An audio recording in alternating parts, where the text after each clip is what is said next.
How to make money selling Steam trading cards. So it's really easy. First of all you need to do is get into your Steam and make sure you're logged into your account. Then from here you would need to get into your inventory. For that, click on, simply hover your mouse around your username. You'll be able to see inventory. Click on it. Then from there you'll be able to get through your item inventory. Here what you're going to do is simply select a trading card if you do have one, obviously. Then from there what you should do is simply click on sell. So after doing that, choose a selling price, then confirm the listing. After doing that, you would receive the profits in your Steam wallet after the sale. And that is exactly how you'll be able to make money selling Steam trading cards. So yeah, you have.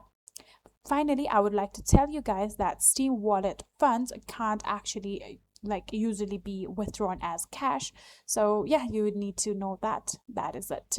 If you guys like this video, please do not forget to like our video.